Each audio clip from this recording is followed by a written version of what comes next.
প্রিয় দেশের স্বার্থে অতীতে আমরা একসাথে কাজ করেছি, আগামীতেও দেশের স্বার্থে ইনশাল্লাহ আমরা একসাথে কাজ করব।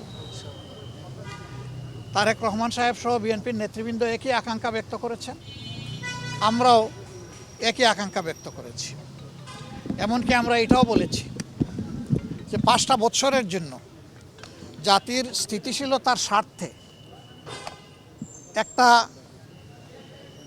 সুন্দর পরিবেশ ফিরিয়ে আনার স্বার্থে আমরা সবাই মিলেমিশে ভালো কোনো চিন্তা করতে পারি কিনা সেইটাও আমাদের চিন্তা করা দরকার।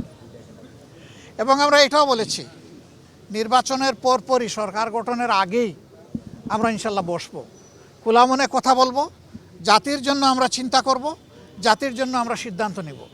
আপনারা দোয়া করবেন আমরা সবাই যেন ম্যাডাম যে ঐক্যের জায়গাটা পাটাতন যেটা তৈরি করে দিয়ে গেছেন তার উপর দাঁড়িয়ে আমরা যেন আমাদের দায়িত্ব পালন করতে পারি। আপনাদের সবাইকে অসংখ্য ধন্যবাদ। আবারও ম্যাডামের আত্মার মাগফিরাত কামনা করছি এবং সুখ সন্তপ্ত পরিবার, তার আপনজন প্রিয়জন, তার সহকর্মীবৃন্দ তথা দেশবাসীর প্রতি আমরা গভীর সমবেদনা জ্ঞাপন করছি। আসসালামু আলাইকুম ওয়া রাহমাতুল্লাহ।